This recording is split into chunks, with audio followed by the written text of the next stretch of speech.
Hello, hello. 1 second as I get everything set up. Alright, hello, Andrew here. Welcome to another week where we try to get better at being a game developer by playing video games. And we are playing Silksong again, because we have been playing Silksong, and it's been pretty amazing. But we have, as I said, been playing some Silksong a little bit, not yet out of Act 2. I don't know if the fact that there's over 40 hours played means I'm bad at the game, good at the game. But what I do know is I keep wanting to play the game.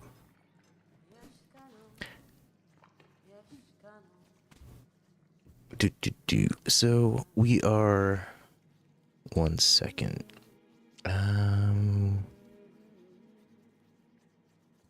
Yeah.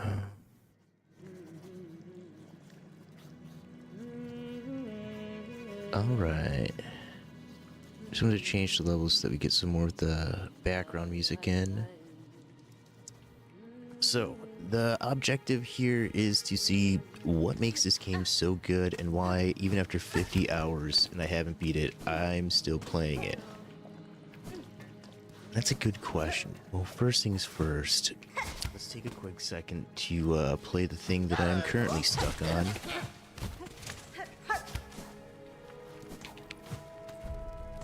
Just as a quick illustration of one of the things that makes this game so good is its movement tech. Moving around in the game just feels good. I think part of that is because getting the movement tech, it's not given to you, it's not tied, I mean it is tied to story progression. I think you literally have to eventually climb Mount Bay to get the double jump, to get it, to progress.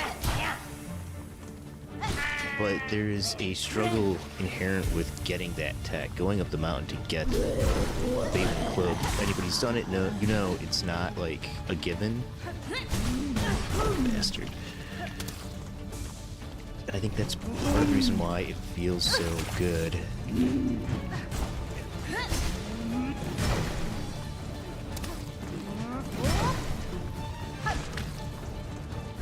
I've fought this guy probably 3 times.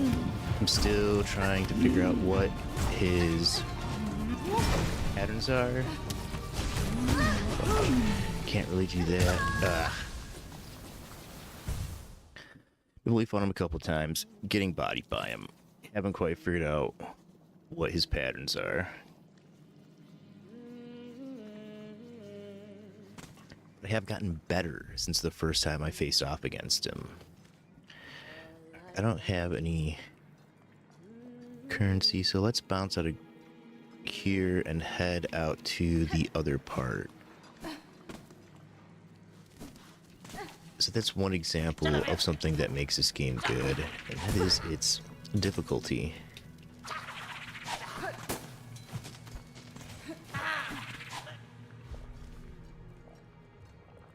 All the way down and left. Alright, so before we get over there, let's talk about some of the things we were trying to look at. Got a quick list. So, what emotions do I feel when playing? Sweaty, tense, joy, wonder, emotions, frustration. You know, disappointment, frustration, angst.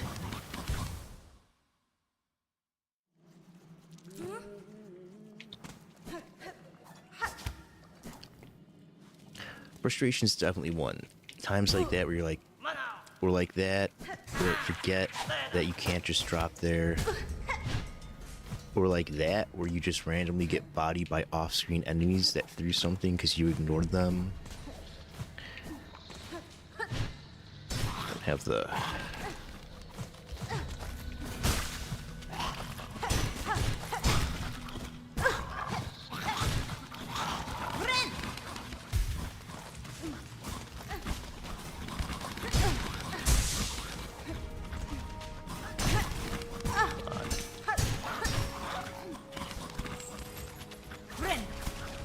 Oh, you can climb. Oh, you can jump. Double.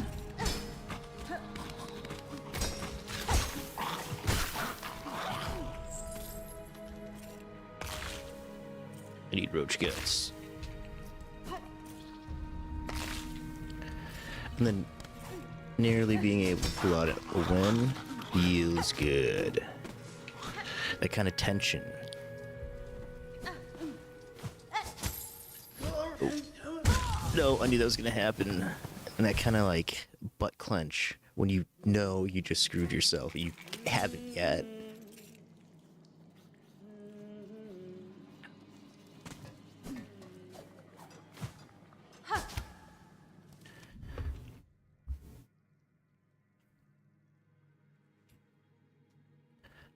So, a lot of emotions.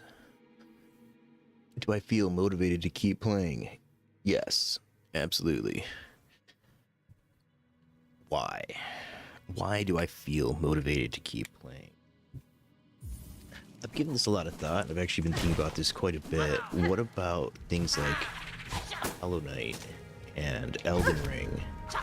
These, get good, hard games that I bounced off pretty hard during the Dark Souls 1 through 3. It wasn't until Elden Ring that I even started considering playing games like this.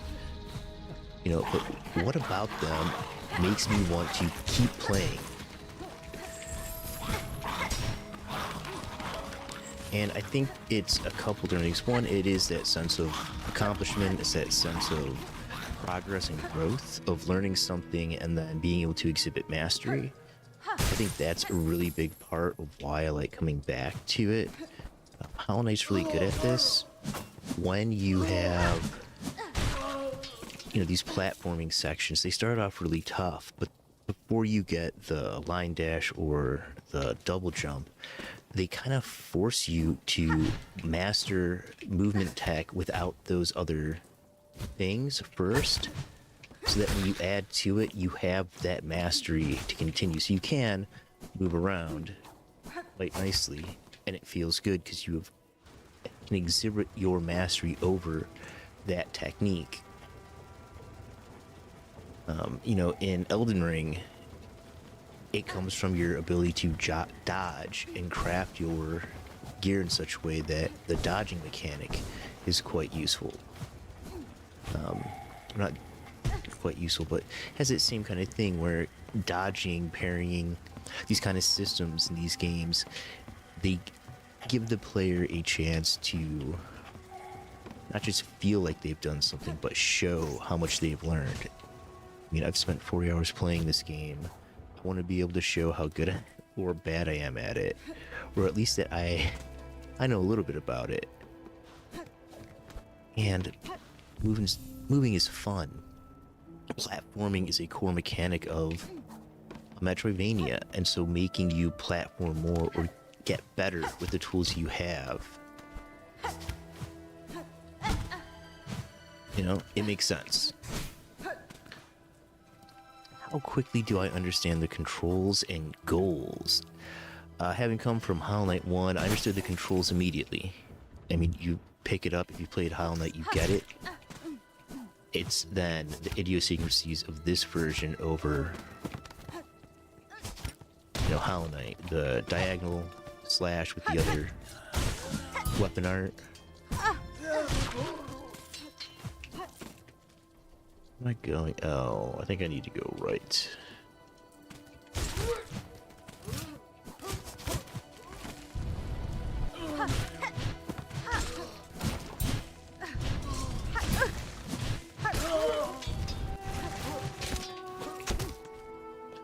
I need rosaries, but not that bad.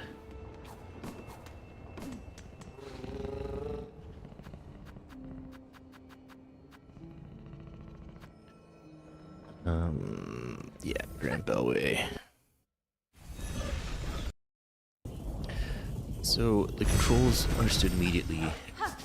Like I said, they do a really good job of slowly educating you in exactly how each thing works by giving you these tough platforming sections. I mean, the very first thing you have to do is you have to climb up in Bone Grave to get up to Bone Bottom, which is, you know, not hard platforming, but it does let you experiment with it. And then it gets a little bit more difficult.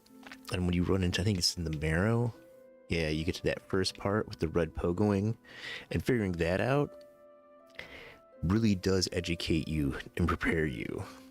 It's like, oh, tough platforming, but when you get to the judge, that first run back, having to master that is like a soft tutorial for the rest of the next section.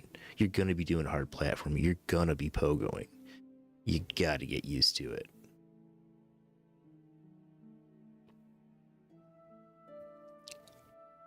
And I think, you know, understanding the controls ties into the goals, which is, you know, part of the goals is to get to the end, beat the game, you know, see roll credits.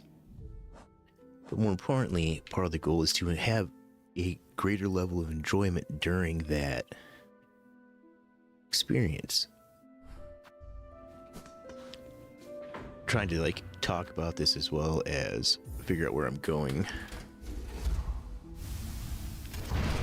So having controls that require you to have mastery and precision, which is something that feels good once you get there, and then having a goal which is to get to the end of the game and requiring you to master those controls, I think they kind of tie in together. How quickly did I understand them? Well, it's paced out so that I understood them when I needed them, so that it wasn't overloading me with all these different mechanics all at once. I think that's another important thing that Team Cherry did quite well, is that they have set it out so that there is, I think, a well-designed pacing, whether you like it or not. There were some times where, yeah, I felt like I wasn't making any progress, and that doesn't feel great. But is that skill or not? Who knows? Does the game surprise me in ways that feel fair and satisfying?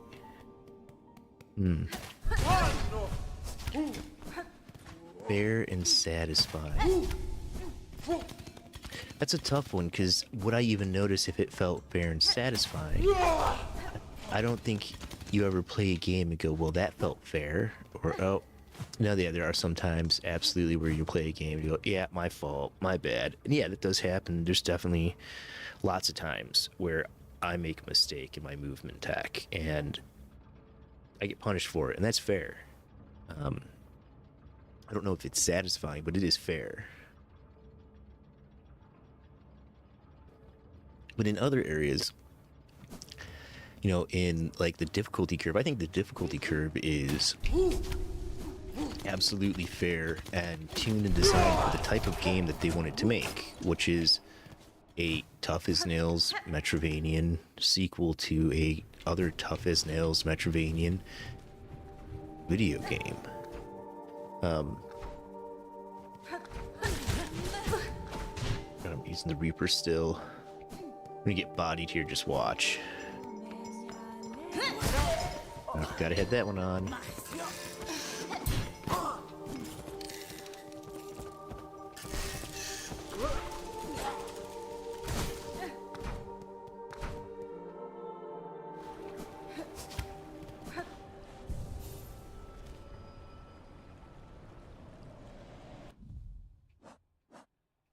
Been up into the high halls.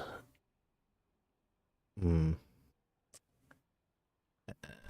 have been up into the high halls, but I don't think I had the shot 42. I'm gonna go farm some rupees. I should have looked at that beforehand. Dang it.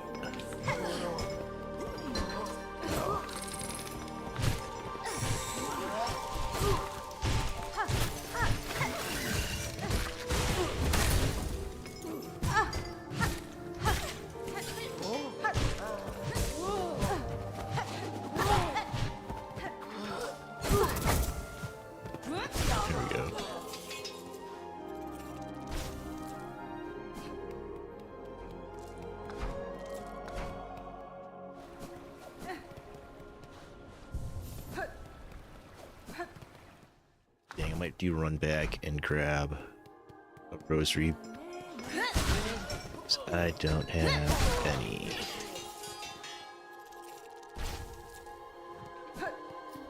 Oh, this is nice. I can get some rosaries. I need 140 for the feed in Bellhome.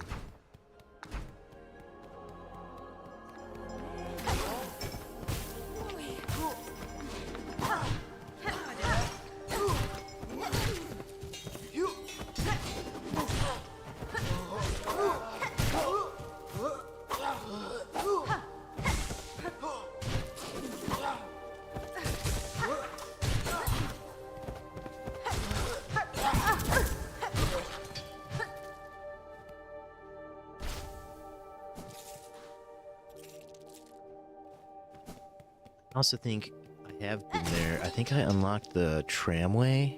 I can go further than... Dang, alright. Because I got right by that, the next major fight area.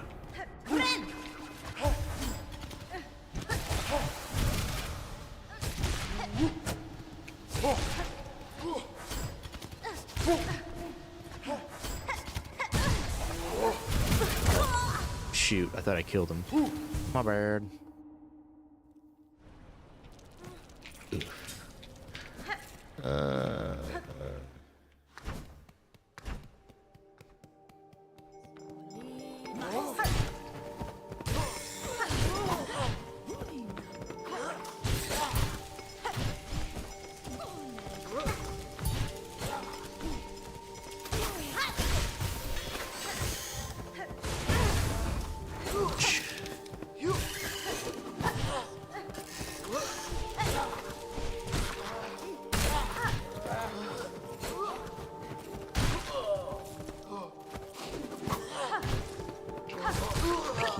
Pressing the wrong button is insane. How long I played this game, like I should not be pressing the wrong button.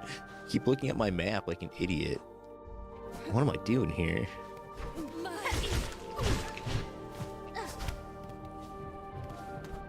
I should also change back to the regular Hornet.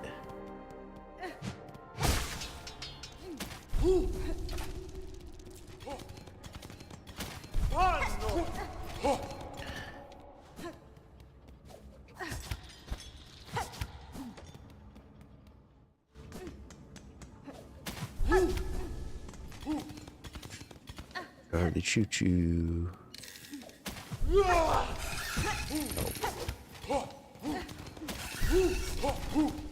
Those little silk monsters coming to get my silk. Not cool, guys. Alright. So back to our questions. Does the game surprise me in ways that feel fair and satisfying? Yeah.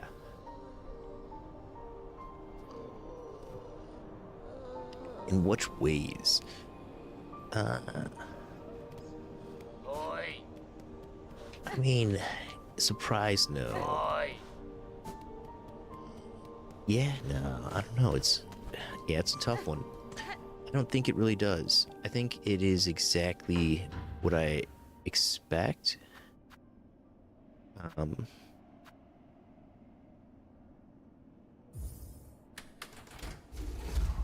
You know, I think I was a little surprised by the change in movement tech from Hollow Knight to Silksong and the ways that they set that up. I found that to be a bit surprising. Refreshing.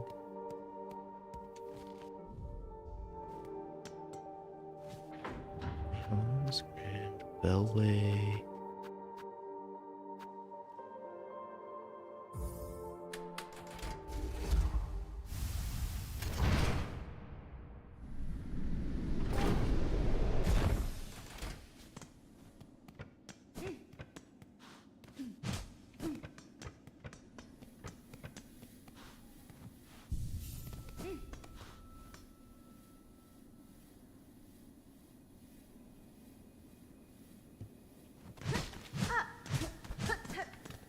A bug who serves must never die. don't understand what this section of the game is for.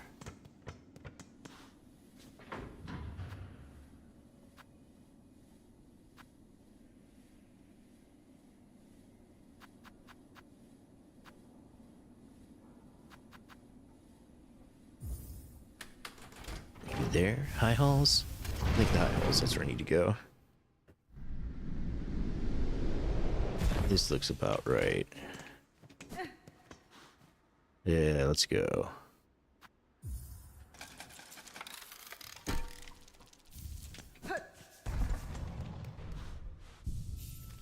Alright. So, right above the coral chamber, we are in the high halls. I've already done all the platforming, gotten to this part. Mechanics and system. What is the core mechanic? Combat, movement, resource management. What is the core mechanic of Hollow Knight Silksong? I actually haven't even been up here. That's where I came down. I have a key. I could open this door. What are we doing as far as 144 rosaries. Alright, before we get... Yeah, let's use the key, why not?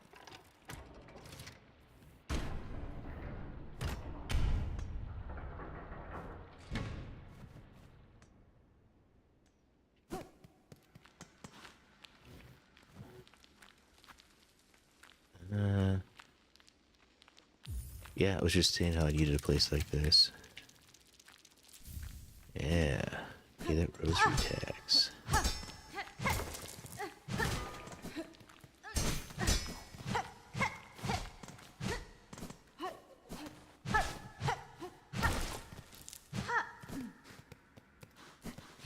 Oh, really? There we go. I was about to be pretty disappointed if that's all there was.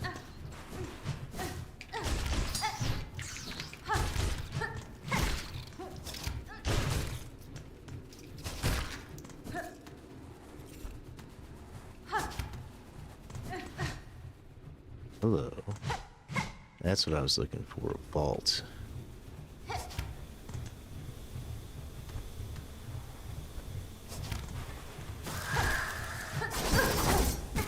Oh, come on. That's garbage. Oh, dang it. Well, this is fun. I found a little vaulty area to check out. And I think that's kind of part of the core mechanic. You know, one of the core things is exploration. You pick up a thing, you kind of run around, you know, you have to go to an area or in a direction, and on your way, you discover something like this. And you're like, what is this? Why is this here? There's got to be something else. It's like the ventricle system. I was like, there's got to be something else there. Oh, come on. Why would you jump?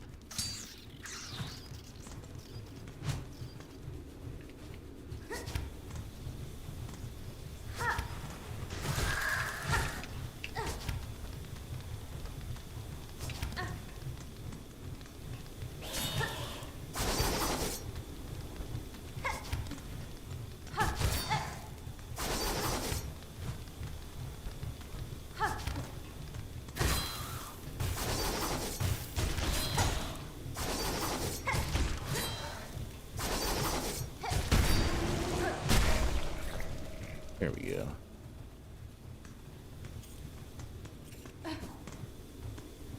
Bunny hut?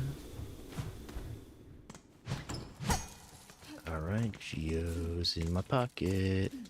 Geos, they aren't even geos, they're rosaries now. But right, like, key to what looks like a vault in a place that looks like a very important place leads to a vault. Exactly what I was expecting. Will there be something else? Yes, and that's the question. What is the other thing? The unexpected thing that will surprise me. This Team Cherry is usually pretty good about making sure that they layer their rewards so that you find one thing, but also there's like 3 other things that you could potentially find.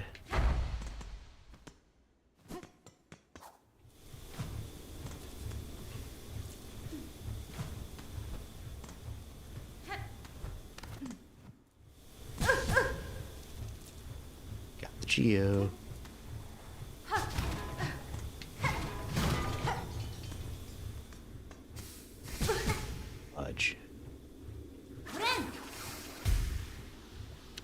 You know, core mechanic, exploration, platforming, light movement.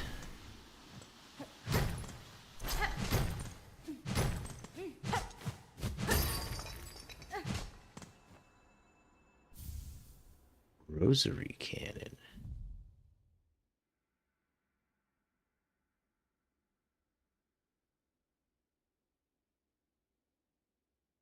Oh no, it costs money.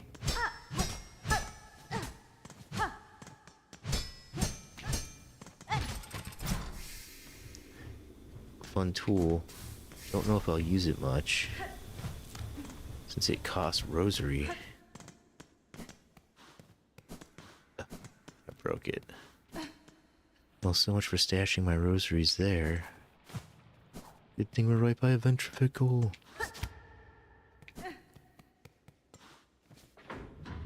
Take you to the Bellway and take that to Bellhome. The Bellhome will get rosary beads. And then we'll come back and we'll do that.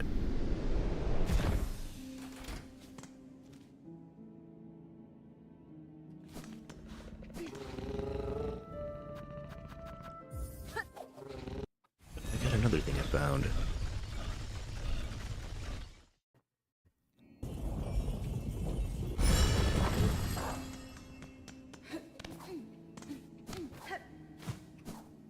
And I think this is another reason why I like this game. It lets you meander.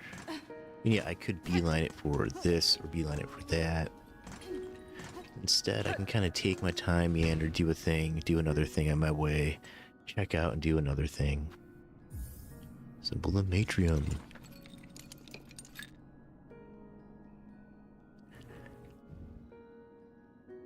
Ooh.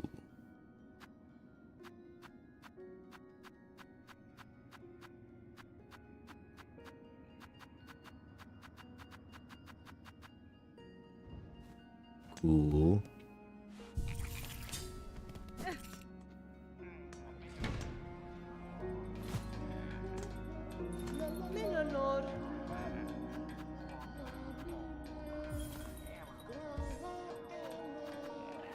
Just stuff for my home.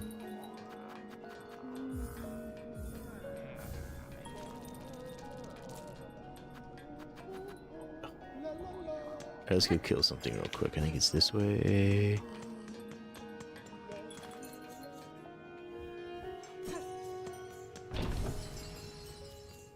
Gotta be a bug somewhere I can kill real quick.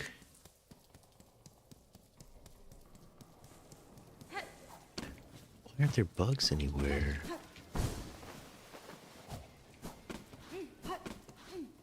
Getting way far away. I just want to find a couple bugs.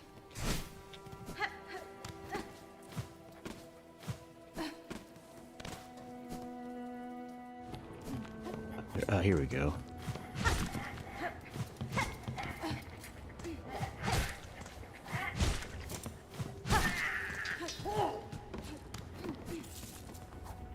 Is that 40? Yep, let's go.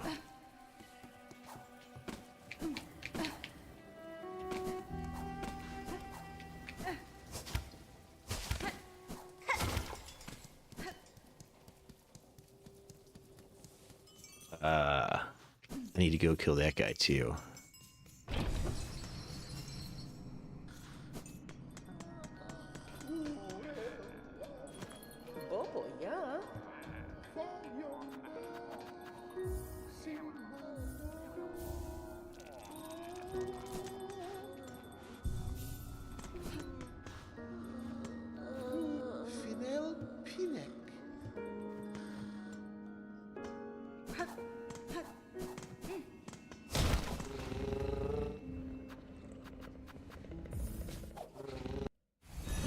Do the mechanics feel elegant? Simple rules, deep possibilities. Yes. The mechanics do feel elegant. They all work together. Okay.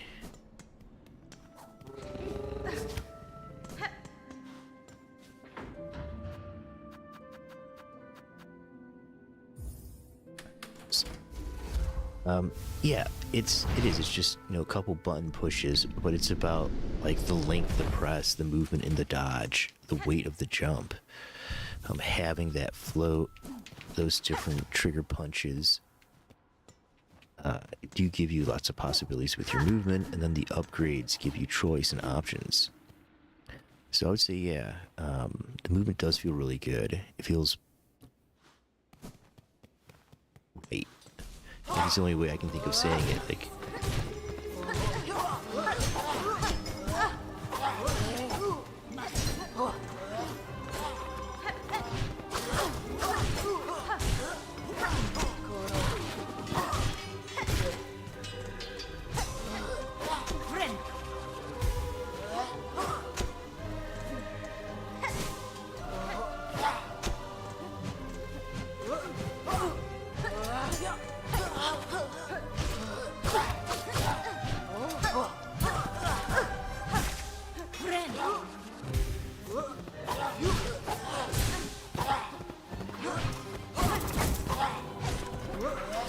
oh, come on. Why would you downward dive like that?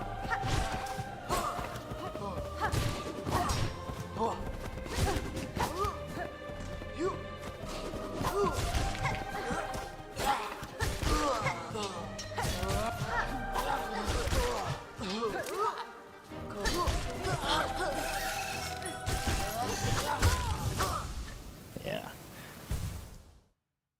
How does the game balance risk versus reward?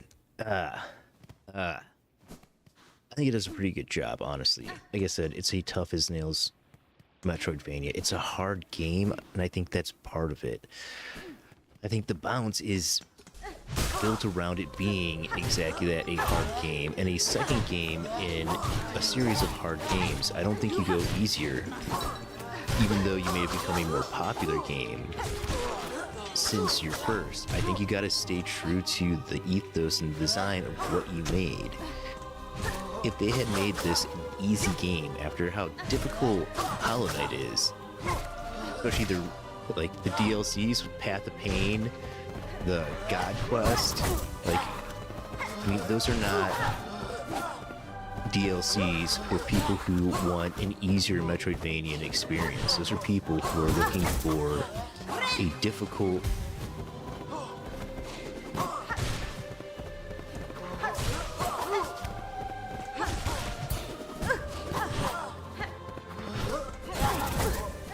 getting bodied by these jokers.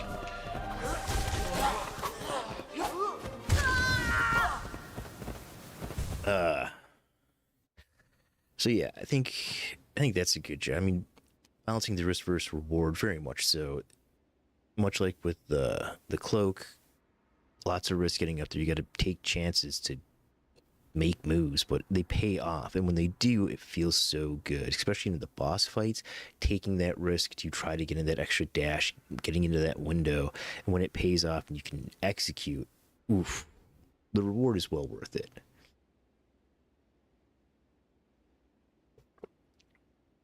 Do my choices feel meaningful, or are outcomes predictable? Unfortunately, the outcomes are absolutely predictable because I die a lot. The predictability is I'm not going to be that great. But the choices, are they meaningful? I mean, this is a pretty linear game. So what choices are you actually, like, do your choices feel meaningful? In the combat arena, I would say, yeah, they feel meaningful in that when I beef it on my inputs and I get bodied for it, then yeah, my choices do feel meaningful.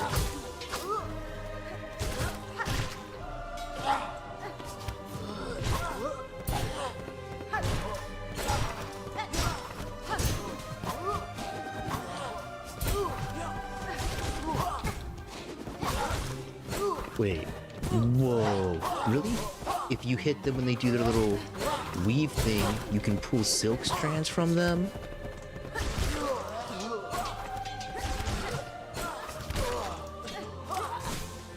That's interesting. There we go.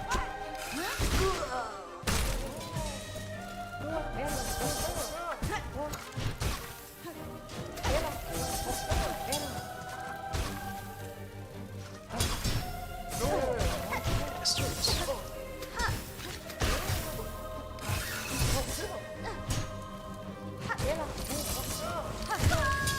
Oh, come on. Okay, so yeah, it does surprise me. Things like that. I'm surprised at some of the detail and small details surprise me all the time, where you do something like using your silk needle when they're doing their little silk thing will give you a little spool of thread. I had no clue that would happen. I don't even still know if that happens, if that is what happened, but it's what looked like happened.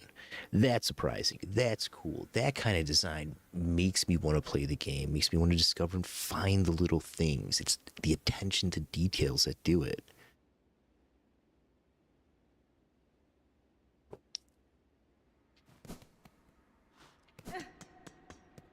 Alright, let's lock in for a combat here. See if I can't get some progress on these bozos and get past those two golden ladies.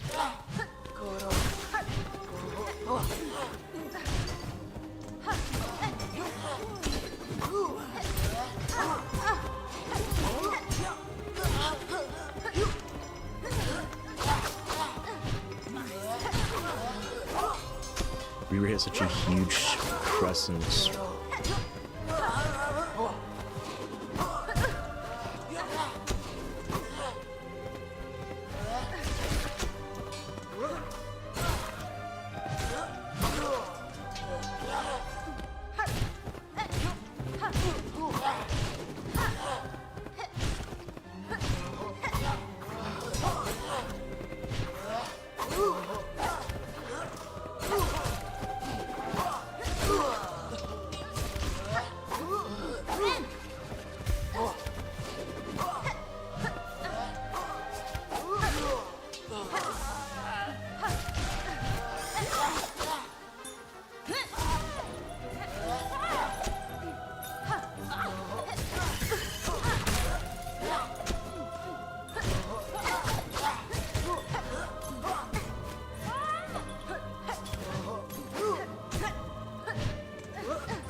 Getting in close was a bad idea.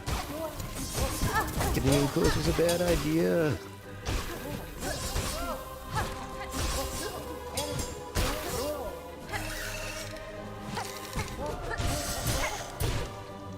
Thought I was dead.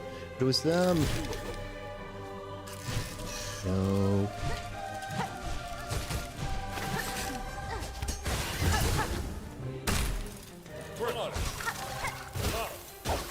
Oh, these guys suck.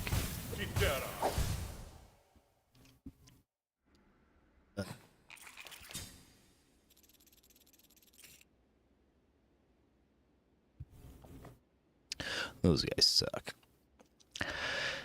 Well, back to my little list. The world and story. How does the art, music, and sound reinforce gameplay? I mean, let's go ahead and just turn up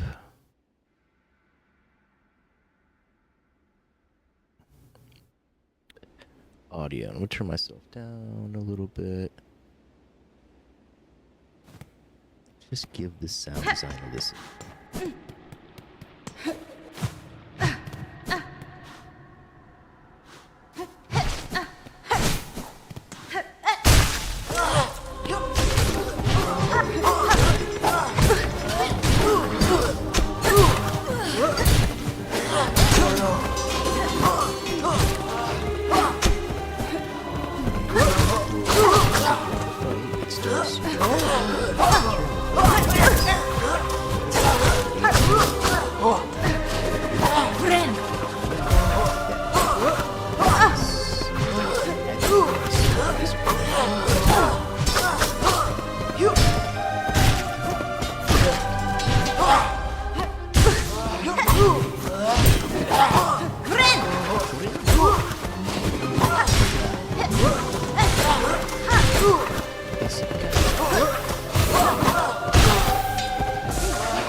Here they go, run.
I was really hoping those two bozos were the last two bozos.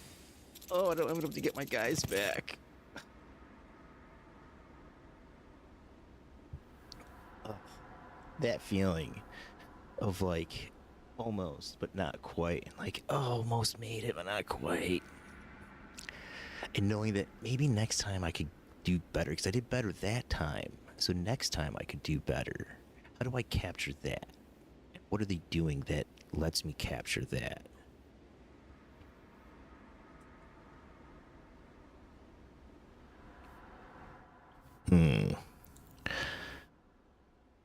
Ugh. Man, how does the art, music, and sound reinforce gameplay?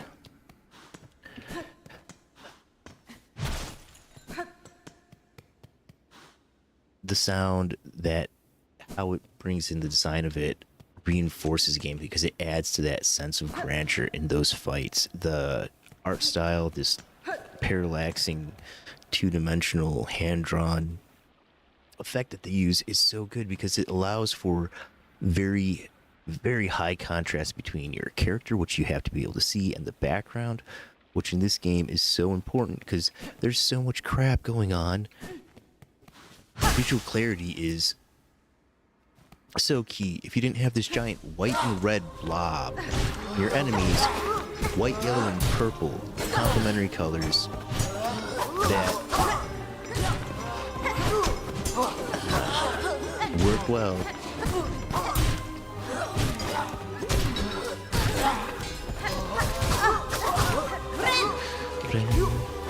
Right? These little glowy things keep running.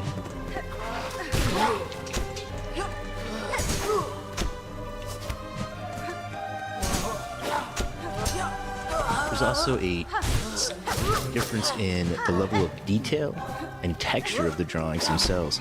The further back things get, we get slightly more blurred, but we can see a higher level of shadow and detail on the things that are a single level back, as opposed to the night. And then in the foreground, we have this highest level of detail. You know, and using detail in that way, along with the light and shadow, helps give us this great visual clarity that lets us really see and understand everything that's happening on screen.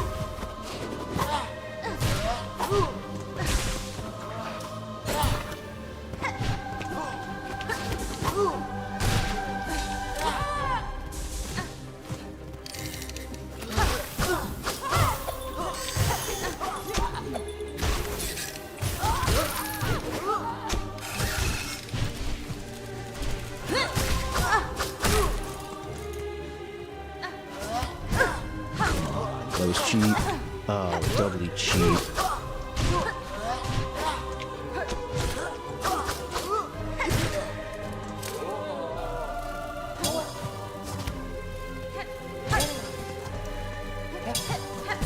Why would you do that, Hornet?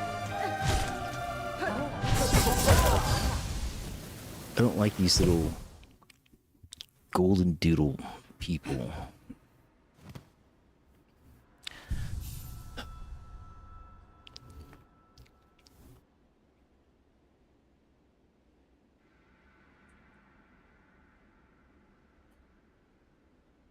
Is the world coherent and believable? Yes, I would say the world is very coherent, very beautiful, very, not beautiful. What is it? Believable. Like within the lore of the world, that you're a bug, a little silk bug, your little needle, you're fighting other bugs. You've somehow been given sentience from a higher being, which appears to be some sort of worm or dragon, maybe? At least depending on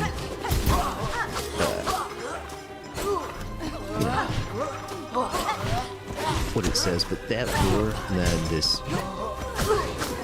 getting bodied.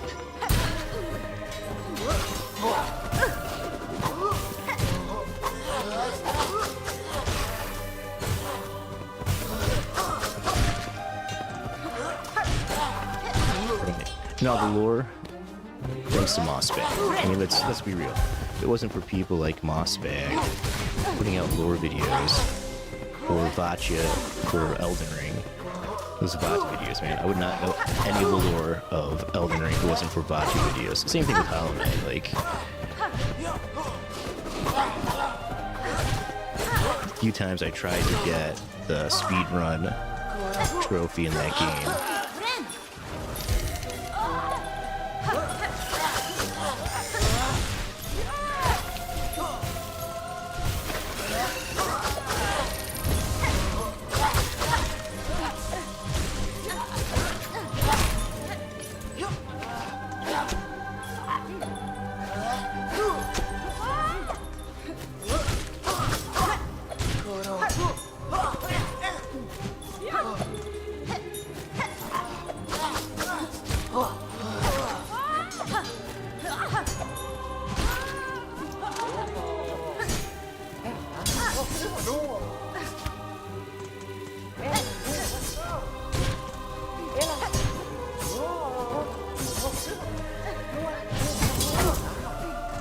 Always do that.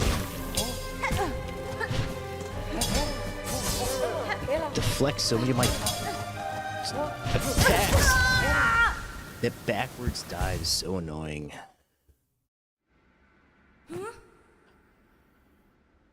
I got no shell shards.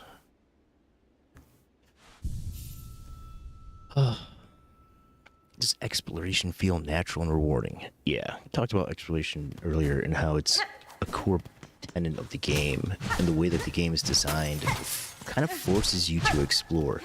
No mini map, your map, you have to use a resource to tell where you are on the map.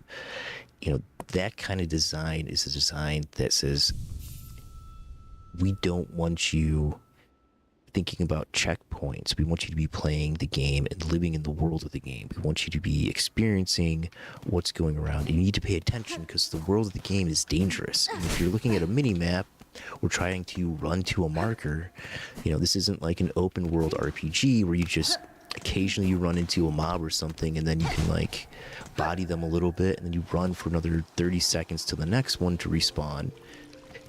You know, the little bugs that show up, they can just straight up, even going back to the original areas with upgrades, you can still get bodied by them if you're not paying attention. And so I think, you know, it's a part of the design that exploration, yeah, it does feel rewarding and it feels, you know, it's an intent that you do have to explore. And when you go back and do things, it feels good because you remember the patterns. You can use those patterns to make yourself feel awesome moving around in the world itself.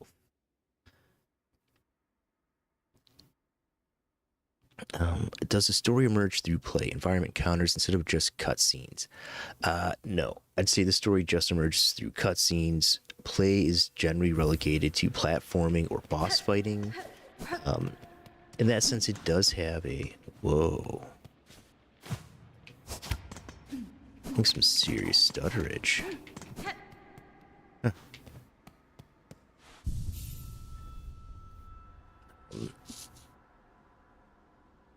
Yeah, it's mainly strictly through cutscenes that it tells things. You know,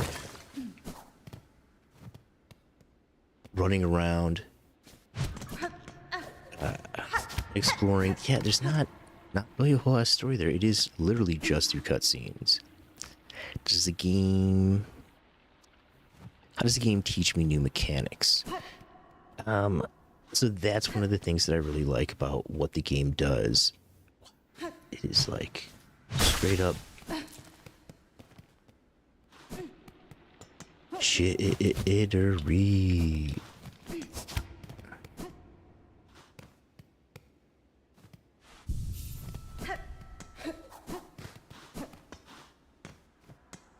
Wow. There's some serious stutter on my side. That's crazy. I've never had that before. Probably too many streamy things. I wrote way too much. How does the game teach new mechanics? Let's go to Grand Bellway for Shrine. No, I know where you want to go.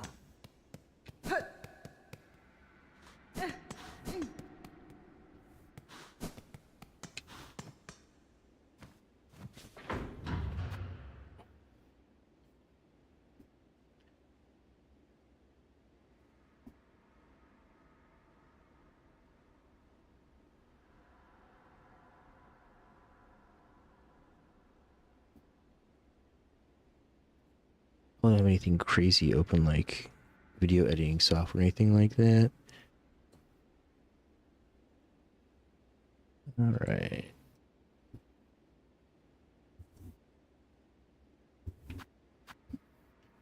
I want to go to the Grand Bellway because when we talk about learning mechanics and mastering them, there's one area that I think is kind of exemplar for how it teaches learning mechanics. Yeah, blasted steps. And that is the blasted steps.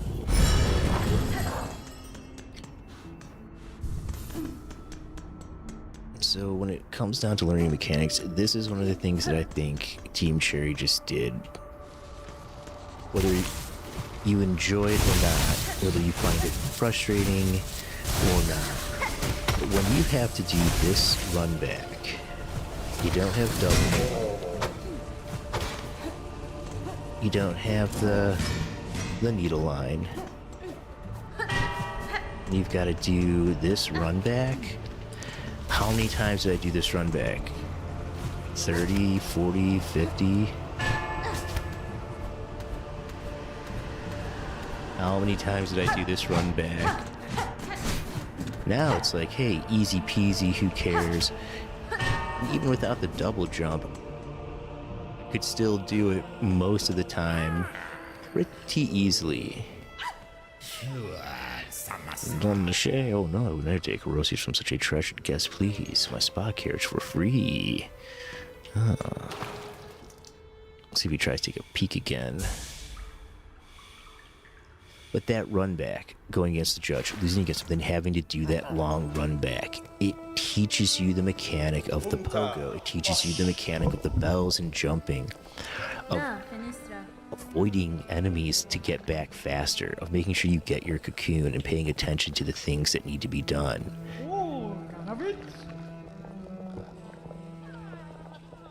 You know, and I think that area really exemplifies that. And the fact that they have those setups where, hey, we're going to give you a thing, you have to get through it to prove that you know how to.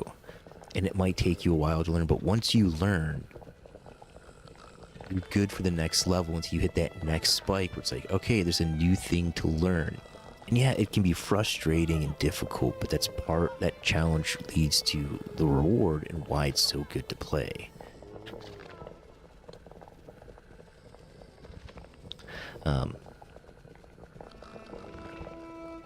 Does the game balance combat with moments of calm and exploration? And that's the other thing I think it does it's done pretty good, is due to its size, there are definite times where, like, right now, I have 2 bosses I could fight.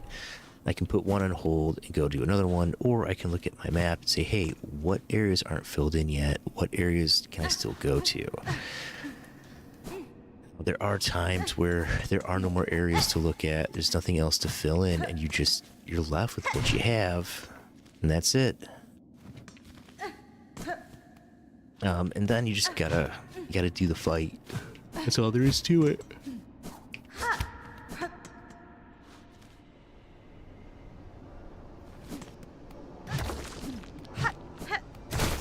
Do you wish there was a coral way or something up here by these fleas? Hasbin?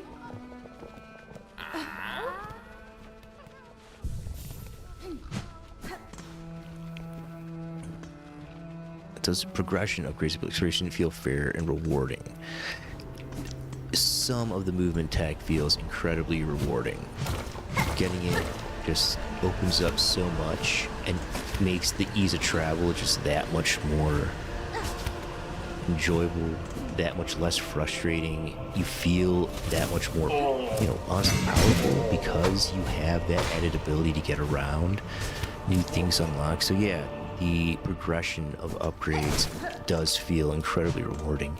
It will be interesting to do this playthrough again and see how fast can I get through the game on a second time, knowing all the stuff. I'm guessing the 5-hour speedrun time is probably generous if you know a route.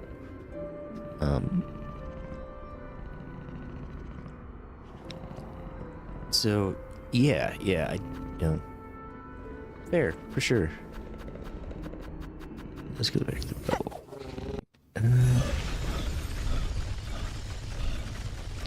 Do flow states? How do I lose track of time? Because I'm so immersed.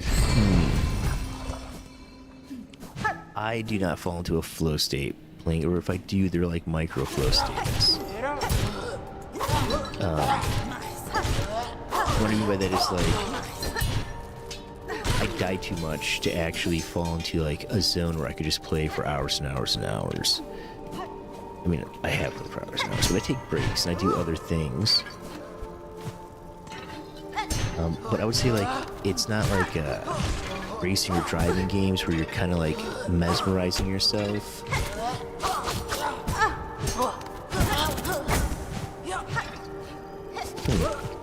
The flow state's an interesting one because I do enjoy playing the game, and it's that challenge. It's because there's a challenge to overcome. That's what I enjoy. And so, I'll beat my face against the wall for a little bit to see, like, hey, how much more can I accomplish? How much farther can I get? And because there's progression, it feels good to keep coming back. And I think that's part of what it is that you do get this sense of progression as you play. You are making progress. You are slowly getting better. You are chipping away, and you will soon overcome. You just got to keep going back. They keep you right on the edge. I mean, it's one of the reasons I really believe this game is so good, is because they're able to balance that against each other.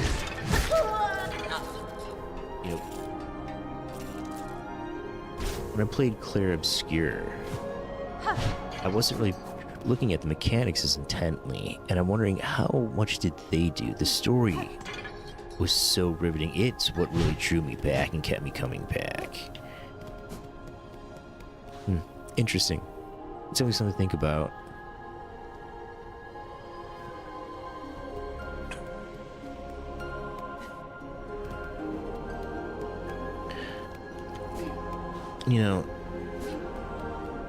Talking about the design, audio design, this run back doing Rubio Starting here with this sound. It's just basic doo doo doo. The opening theme, basic, you expect. And then as you come into the choral chambers,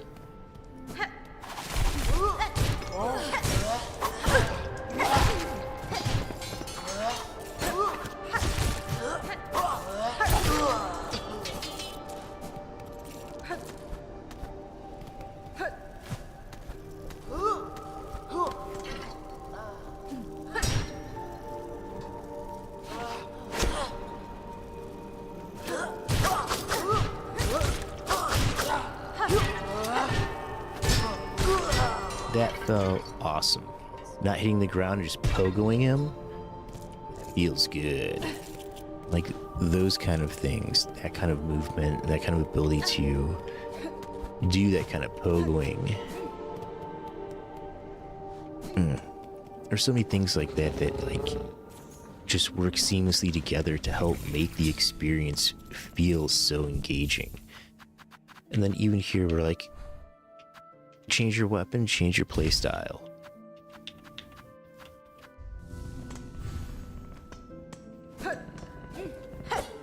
Right, by changing your pogo ability, that fundamentally changes how you move through the game and how you think about moving, especially before you have the tech to move with like your zip line or your double jump.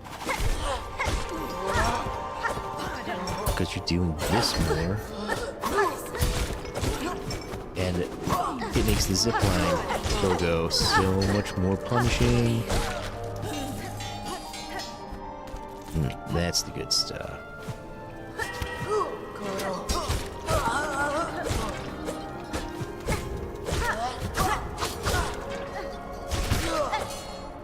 That and the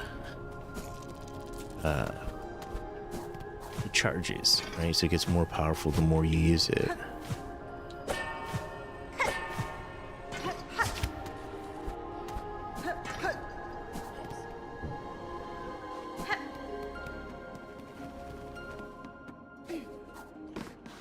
Just that opening I heard so many times looking back for that Joker.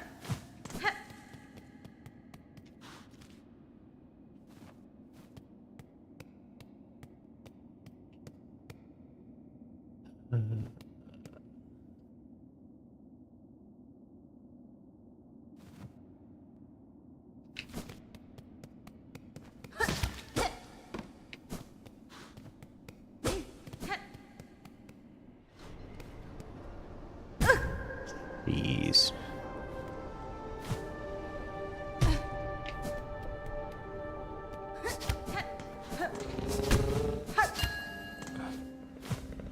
Hello.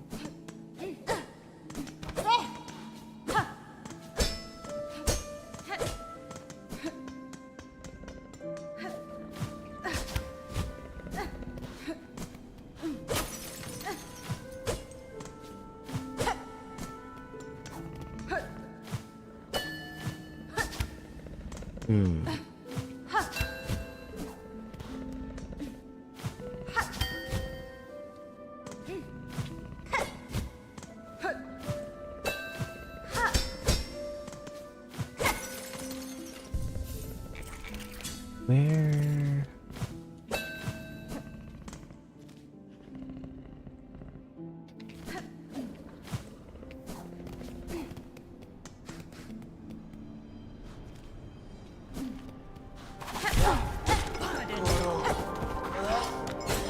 Stage, maybe?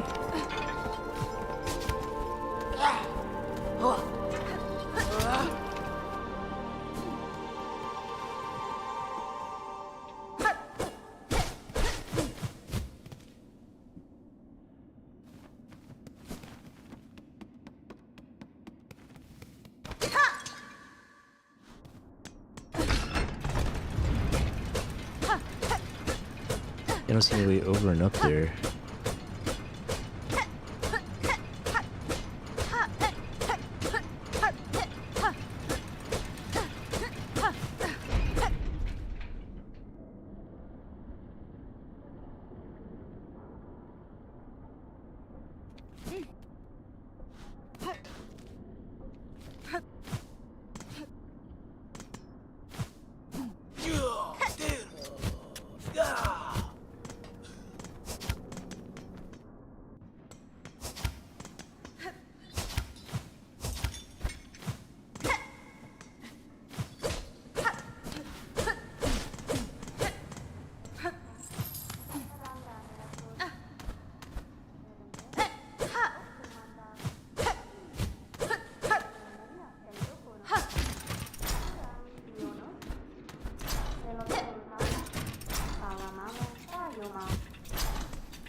Nesvir? Ulama.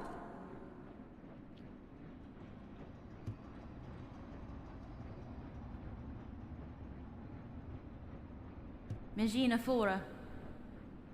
Pionos Sacra.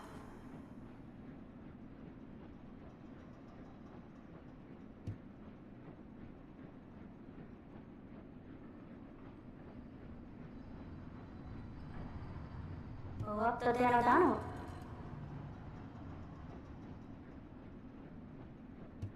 Hironare. Cool.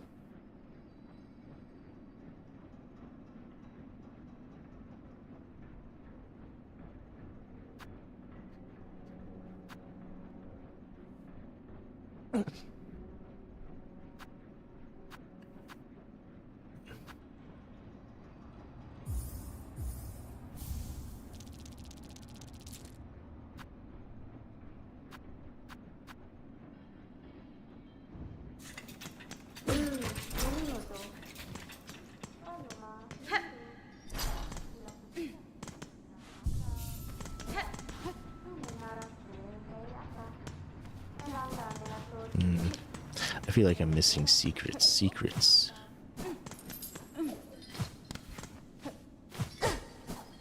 Like, how do I get up to that guy up there? No. There.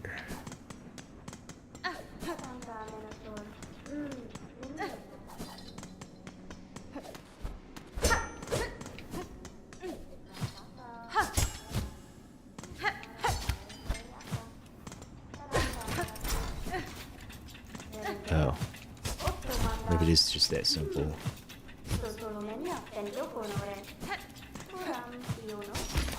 There we go.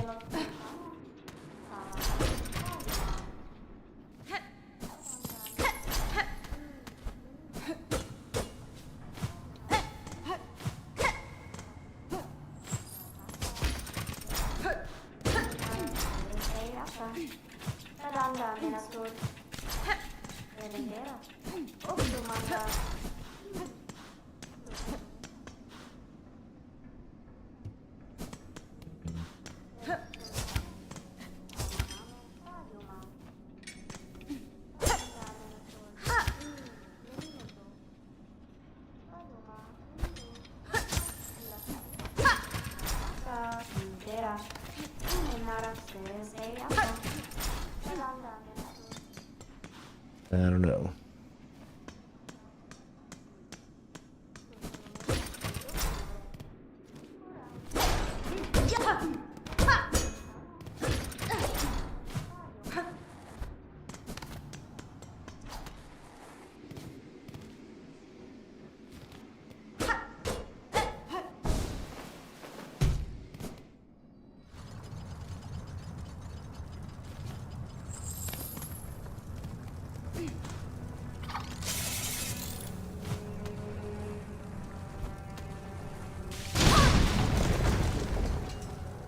This all seems familiar.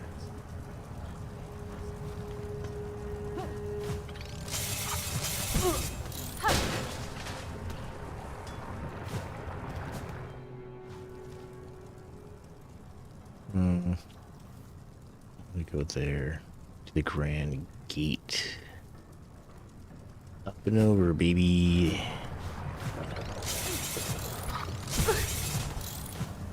Should probably pay more attention.